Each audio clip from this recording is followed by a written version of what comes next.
Your persistency and consistency will do it for you. Hello, everybody. Welcome to Win Pillow Talk. Today we'll be talking about the biggest spirit of all spirit of unforgiveness. Even as a Christian, the Bible says what?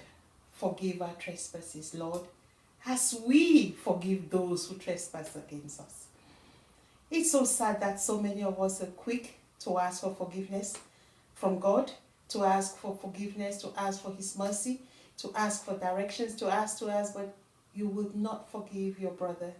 You will not forgive your sister. You will not forgive your friend who has wronged you.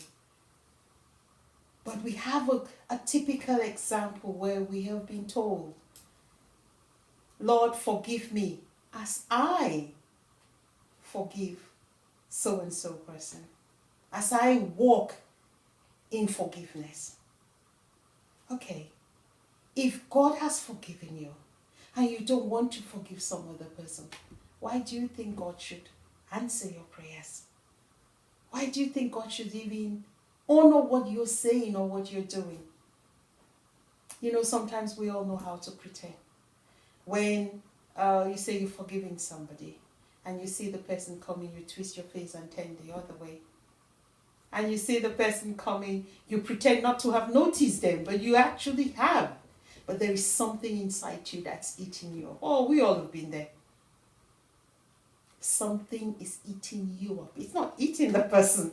That's one thing you have to realize. Can you rent your house to somebody rent-free? Can you offer your house to somebody? You build a house and you offer it to somebody rent-free and you're paying the mortgage on it, or you're paying their electricity and paying their gas and buying them food for free.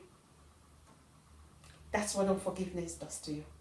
You actually allow somebody in your intimate personal space for free. The person is even paying you rent. Is that how much you think of yourself? Is that how much you bring yourself so low that you don't love yourself that much that you're thinking, you know what? I'm untouchable. I'm like a water on a duck's back. When you throw it, it just goes down. When we start to see how to detox our spirit, how to walk with forgiveness, how to make sure, we all, when we have kids, I have 3 blessed children and an adopted one. When we have children, and when they're 2 months old, when they're born, we're all excited. All the kisses, all the love, all the thing. When they get to 3 months, 5 months old, we want them to start sitting. And we get excited when they sit. They fall, we run, put the cushions around them and dance around. They start to crawl, we all get excited. They hold the table, they start to walk, we all get the fall, we run and pick them up and clap and ask them to walk more. Why? We're persistent. We're making sure we're consistent, knowing that we continuously do that, they will walk quickly. The slowness or the quickness of your child walking depends on you. How quickly you train them. It's the same with potty training. How quickly do you potty train your child to stop weeing on the nappy and pooing in their pant? Will make them come out of the nappies quicker. It's the same with unforgiveness. It's not a one-day thing. It's like you training a child today to wee, not to wee in their pants. And then you say, because I did it yesterday, I'm not going to do it today. Me and you know it ain't going to happen. It will not happen. So don't expect that with unforgiveness. When you start it, be prepared that even the person that you're trying to work with, or that you are trying in your own personal space to forgive, may be such an arrogant person, may be such a proud person, that his ego or her ego is right up there. And if you keep looking at their face, you yourself will not make it. Because you keep reminding yourself. And Satan likes you to look at them. So it stops you from working the blessings that you're supposed to be. You know what? Our children, whether we want it or not, they see the first gods on earth that your children see are you. You mothers, you fathers. If we become the better examples for our children, they will become a better generation. If we learn to forgive one another as we grow in life, yet we all make mistakes because of the lessons that our parents, the mistakes we're currently doing, are the same mistakes our parents did. If I'm lying, look back at your parents and be honest to yourself and say, okay, actually I'm treating my wife like this. Why? Because my dad treated my mom like that. Actually, I'm treating my husband like this. Why? Because... And you think your children are far away? They're seeing. And that spirit is resting mightily in them.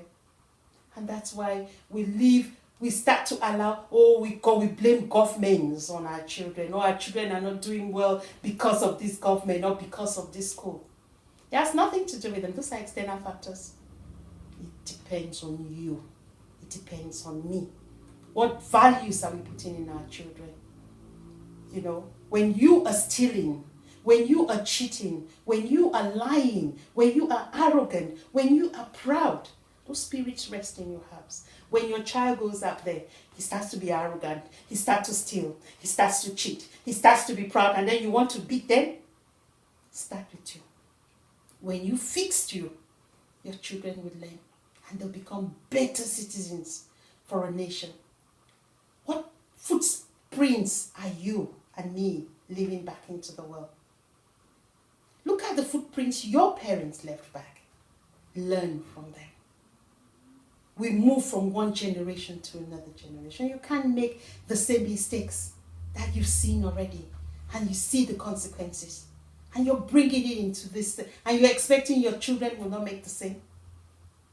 They will make worse, because from generation to generation, Satan increases his strategy.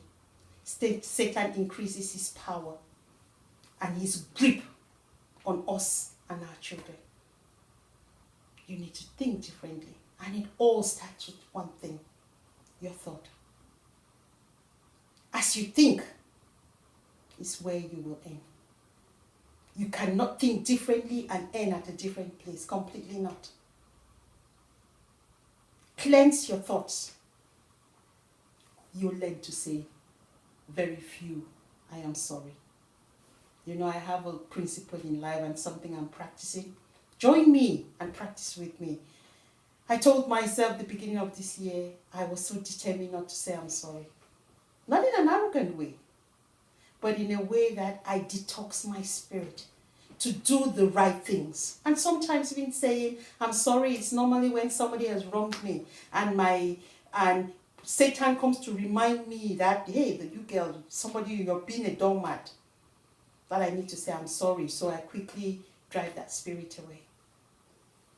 But for me to deliberately do something that I would say I'm sorry, yes, it's deliberate, because every action that we take has a consequence. And it's either you're saying sorry or you're saying I can't be bothered. And before you did it, you thought about it. No accidents happen because it started with your thought. As a man thinketh in his heart, so he becomes. Join me as we detox our thoughts and we walk into the blessings we are supposed to do. Deep, deep within you. It all starts with me. It all starts with you. Join us as we walk through life. Inbox us. If you have any topics that you want us to look into, we'll do that for you. And if you're willing and honest with yourself to share your experiences, we welcome you on board. Join us. Thank you very much. Bye-bye.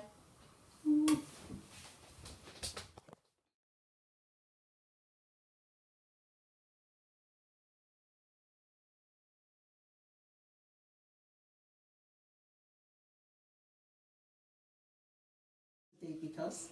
Check our website. Follow us on social media. And do not forget to like and subscribe. Thank you.